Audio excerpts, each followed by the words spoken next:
একটা সন্তান না থাকলে একটা মেয়ের যে কত কথা শুনতে হয় একমাত্র তারাই জানে যাদের হয় না।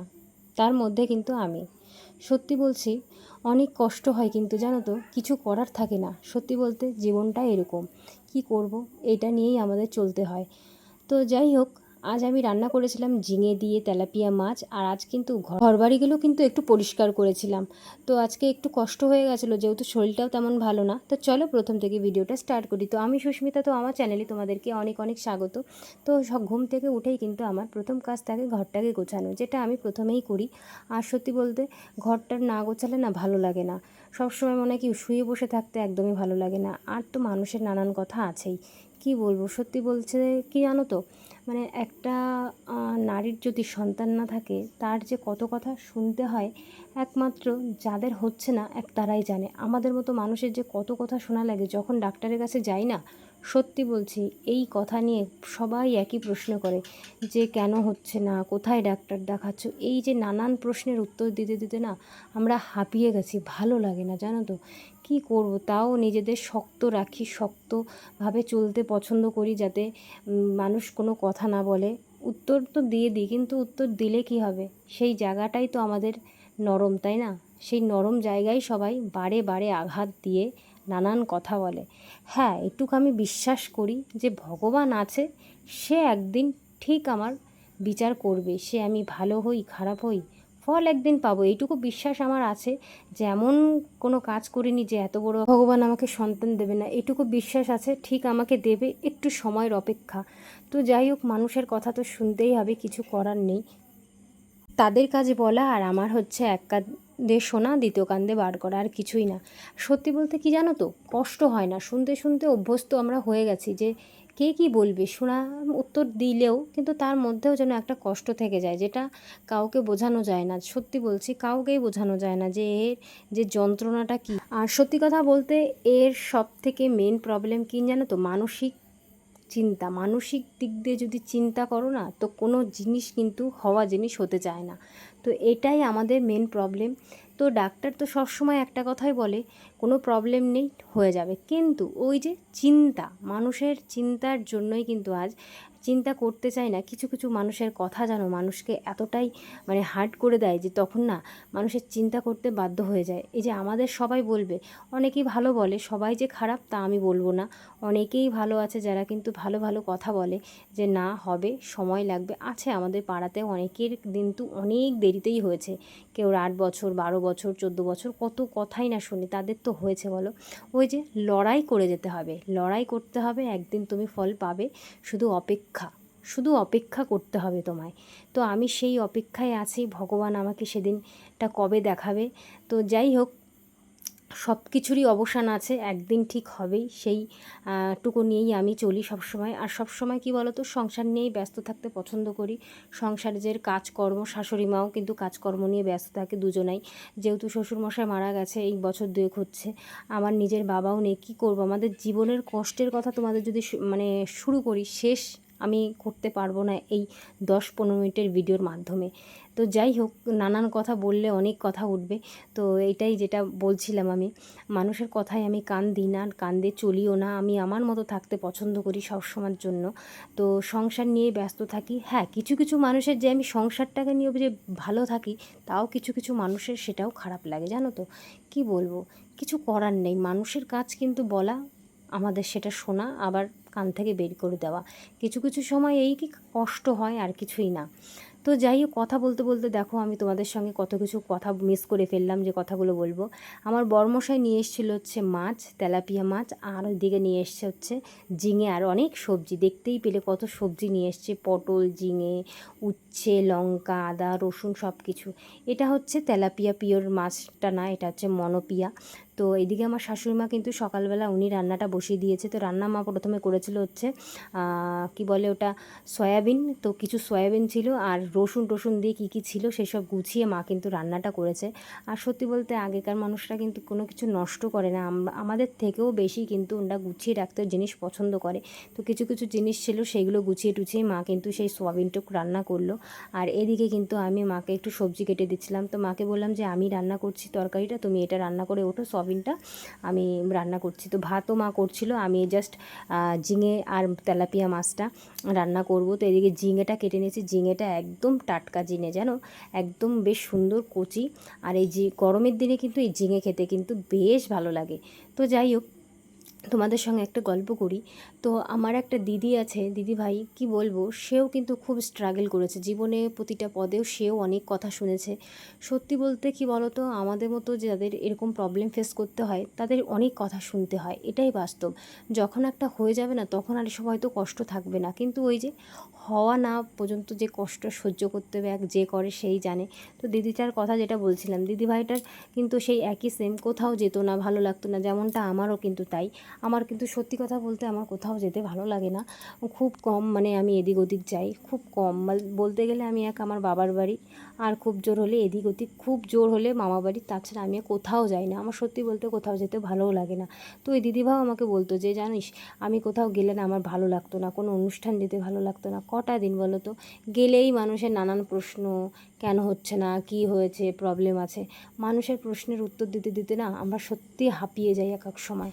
কি করব বলো, তাও প্রশ্নের উত্তর দিতে হয়। অনেকে যে আছে, অনেকেই খারাপ বলে, মানে মানে কি বলবো, খারাপ বলতে মানে ডাইরেক্টলি বলে না, কিন্তু ইনডাইরেক্টলি অনেক কিছুই বলে ফেলে, যেটা শুনলে সত্যি খারাপ লাগে। তো যাই হোক, আবার কিছু কিছু মানুষ আছে যারা ভালোটাই বলে, যেটা শুনলে সত্যি খুব ভালো লাগে নিজের কাছে, যে না, হবে, একটু সময় লাগলে হয়ে যাবে কিছু কিছু কথা।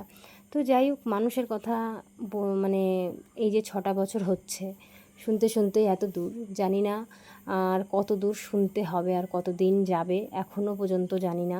তো তোমাদের সঙ্গে একটু শেয়ার করি, বেশ ভালো লাগে, কারণ আমার মতো প্রবলেম কিন্তু অনেক মেয়েরই আছে। আমি অনেক ভিডিওতে দেখি তারাও কিন্তু অনেক প্রবলেম ফেস করে কিন্তু আজকে একটা সন্তান জন্ম দিয়েছে।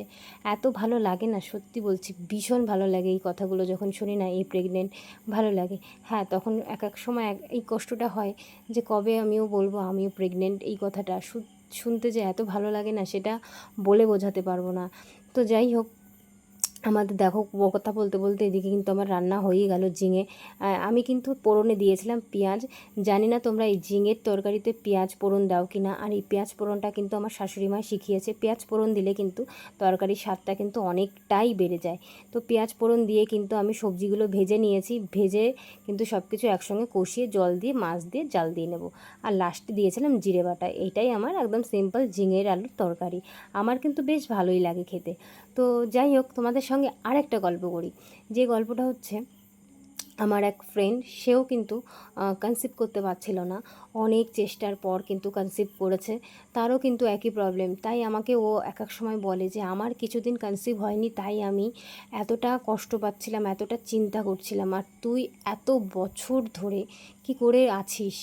তো সেটাই হচ্ছে কথা, ধৈর্য নিয়ে আছি, আর ধৈর্য নিয়েই চলবো, যে দেখি আমার ভাগ্যে ফল কবে দেবে ভগবান। তো যাই হোক, ঠাকুর ভরসা করে আছি, একমাত্রই আমার ভোলানাথ মা আছে। সব ঠাকুরকেই আমি সবসময়ের জন্যই ডাকি যে ভগবান আমার কোলে একটা সন্তান দিও। এই যখনই আমি, সত্যি বলছি, যখনই আমি ঠাকুর ঘরে যাই না, তখন আমি ঠাকুরের কাছে কিছুই চাই না, জানো তো। ঠাকুরের কাছে কি চাইবো, সে তো আমার মনের কথা পড়তেই পারছে সব সময়ের জন্য না। তো যাই হোক, আমার কপালে যেটা আছে সেটা আমার লড়তেই হবে, কিচ্ছু করার নেই। আমার কপাল কেউ নিতে পারবে না, কষ্ট বলো, দুঃখ বলো, কিচ্ছু না, সেটা আমারই সতে হবে, আমারই চলতে হবে। তো যাই হোক, ভগবান ধৈর্যটুক দিয়েছে, তাই এটাই আমার কাছে অনেক, যে ধৈর্য নিয়ে আছি। তো যাই হোক, অনেকেই অনেক স্ট্রাগল করে, অনেক কিছু করে কিন্তু একটা সন্তান পায়। তো আমিও সেই পথেই আছি, দেখা যাক ভগবান কবে আমাকে আমার সন্তান আমার কাছে দেয়। তো যাই হোক, এদিকে বলতে বলতে দেখো আমার রান্না বান্না কিন্তু হয়ে গেছে। রান্না বান্না সেরে কিন্তু মোটামুটি 9:45টার মধ্যে কিন্তু আমার রান্না হয়ে গেছে। রান্না সেরে কিন্তু তারপরে খেতে বসে পড়েছি। তো প্রথমে খেয়েছিলাম হচ্ছে ভেন্ডি আলু দিয়ে, আর এই ভেন্ডি আলু সিদ্ধ কিন্তু আমার ভীষণ ভালো লাগে, আমি এক থালা ভাত খেয়ে নিতে পারি। আর নেক্সট খেয়েছিলাম হচ্ছে, মানে বেশি খাইনি ওইটা, সয়াবিনটা দেখাতে পারিনি। আর পরে খেয়েছিলাম ঝিঙে আলুর তরকারি মাছ দিয়ে। কি বলবো, এত স্বাদ হয়েছে না তরকারিটা, আজকের রান্নাটা ভালো হয়েছে, যেটা সত্যি। আর আগের দিন যা রান্না করেছিলাম, ওই যে দেখেছো কিনা জানি না, ভিডিওটা দেখে নিও, ওই দিন রান্নাটা একদম ভালো হয়নি। বাটা মাছের ঝাল করেছিলাম সর্ষে বাটা দিয়ে, একদম ভালো হয়নি। তো দেখো, খাওয়া দাওয়া সেরে কিন্তু একটুখানি রেস্ট করলাম। তারপরে কিন্তু আমি দেখাতে পারিনি, তোষকগুলো সব আমি রোদে দিয়েছিলাম। রোদে দিয়ে কিন্তু আবার একটা নতুন বিছানার চাদর পেতেছি। সকালবেলা একটা পাতা ছিল, আজ সব তারপরে কিন্তু আরেকটা পেতেছি। আর এই কোল বালিশটা কিন্তু আমি কভারটা ভরে নিচ্ছি। কী বলো তো, ঘরটরগুলো সুন্দরভাবে গুছিয়ে রাখলে না সত্যি খুব ভালো লাগে, আর মনটাও যেন ভালো লাগে। আর আমার কাছে কি জানো তো, বাড়িঘর পরিষ্কার করতে আমি খুবই পছন্দ করি আগাগোড়াই, ছোটো থাকতে থেকেই। এই না যে বড় হয়েই সংসারকে ভালোবাসি বা কিছু, সংসার তো মানুষ মানে ছোটো থেকে ভালোবাসে না, সংসারটা মানুষ একটা বিয়ে হয়ে যাওয়ার পরেই কিন্তু সংসারকে ভালোবাসে, তাই না? তো তেমনটাই কিন্তু আমার কিন্তু ঠিক তা না। আমি ছোট্টবেলা থেকেই কিন্তু আমার কাজ করতে কিন্তু খুব ভালো লাগে। আমি মনে হয় ছোটোবেলার থেকেই হয়তো সংসারকে ভালোবেসে ফেলেছি। আমার কাজকর্ম করতে খুব ভালো লাগে। আবার অনেকে আছে সংসারকে কিন্তু মানে বিয়ে করলেই কিন্তু তারপরে সংসারটাকে ভালোবাসে। আমার দুই দিক দিয়েই। সেই সময় ভালোবাসতাম সংসারকে, আর তখন তো বুঝতাম না, আর এখন তো সংসার বুঝি, বড় হয়েছি, ম্যাচুরিটি হয়েছে, তাই সংসারকে আরও বেশি ভালোবাসি। তো ভালোবাসি বলে সারাদিন কিন্তু এই পরিবারটাকে নিয়ে আমি থাকি সব সময়ের জন্য, আমার বর আর আমার শাশুড়ি মাকে নিয়ে। তার সাথে তো আমার বাবার বাড়ির লোক সবাই আছে। তো যাই হোক, এদিকে কিন্তু তাদেরকে নিয়েই চলতে হয়, আর আমার ভালো থাকতে হয়। কারণ বাবা মার মুখ আর স্বামীর মুখ দেখলে যেন কষ্টে থাকা যায় না। মুখ খারাপ করে থাকলে কিন্তু, মুড অফ থাকলে সবাই আমাকে একটা প্রশ্নই করে, কিছু হয়েছে নাকি? জানেই তো কষ্টটা কী, তাই না? কি বলবো বলো, নিজে যদি কষ্টে থাকি অন্যরাও কষ্ট পায়। তার জন্য এক এক সময় নিজেকে কষ্ট দেওয়ার থেকে একটু হাসি মুখে থাকতে পছন্দ করি। এক এক সময় যে সব সময় যে একভাবে থাকবো, তাদেরও কষ্ট হয় আমাদের দেখে। তো যাই হোক, তাদের বাবা মার কথা শুনেই মানে দেখেই কিন্তু আমাদের ভালো থাকার চেষ্টা করতে হয়। তারাও তো বাবা মা। আমরা যদি বাবা মা হওয়ার জন্য যদি এত কষ্ট করি, আর তারা যদি আমাদের কষ্ট দেখে, তাদের তো কষ্ট হবেই বলো। তো যাই হোক, এদিকে কিন্তু আমি ঘরটর কিন্তু পরিষ্কার পরিচ্ছন্ন করে চান টান করে নিয়েছি। আর আমার চুল এত পড়ছে কি বলবো, ভীষণ পরিমাণে আমার হেয়ার ফল হচ্ছে। আর মুখে একটা আমি ক্রিম লাগাচ্ছি, সত্যি বলতে এই লোটাসের এই ক্রিমটা যে এতটাই ভালো আমি বিশ্বাস করতে পারবো না। আর সত্যি বলতে আমি এই কানের জন্য যখন মুখে ভাপ নিচ্ছি, এই মুখে দেখছি অনেকটা আমার র্যাশ পিম্পল অনেকটাই কমে গেছে। জানি না, হয়তো এই গরম ভাপ নিলে হয়তো মুখটা অনেকটাই ভালো হয়। এমনি তো আমার গায়ের রং চাপা, আমার দেখছি এখন একটু ফর্সা হয়ে গেছে, যা সত্যি তাই। জানো তো, আমার হাসি পাচ্ছে নিজেকে দেখে। তো যাই হোক, ফর্সা বলে কিছু না, নিজের স্কিন ভালো থাকলে কিন্তু বেশ ভালো লাগে। কারণ আমার স্কিনটা একদমই খারাপ ছিল। আগে ভীষণ পরিমাণে পিম্পল হতো, মানে কি র্যাশ হতো প্রচুর পরিমাণে। এখন একটু হয়তো জল টল খাই। সত্যি কথা বলতে জানো তো, চিন্তা টেনশান করলে, ঘুম না হলে না শরীরের কোনো কিছুই যেন ভালো থাকে না। সে মুখ বলো, পেট বলো, সব কিছুই খারাপ থাকে। মন ভালো থাকলে যেন নিজেকেও ভালো লাগে তাই না? তো আমার ক্ষেত্রেও ঠিক তাই। আমি যখন মন খারাপ থাকে আমাকে ভীষণ পরিমাণে দেখতে খারাপ লাগে, আর যখন হাসি মুখে থাকি, সেই গায়ের রং চাপা হোক আর পরিষ্কার হোক, মুখটা দেখতে ভালো লাগে। তো যাই হোক, সবসময় তো আর এক থাকে না, তাই না? তো এদিকে বলতে বলতে দেখো, আমি কিন্তু নিজে একটু রেডি হয়ে গেছি, একটু গরম লাগছিল। তো এখন আমি ঠাকুর ঘরে যাব, ঠাকুর ঘরে পুজো দিতে। আর মোটামুটি আমার পুজো দিতে দিতে আজকে বেজে গেছিলো প্রায় 1:45, কারণ ঘরের একটু কাজ ছিল।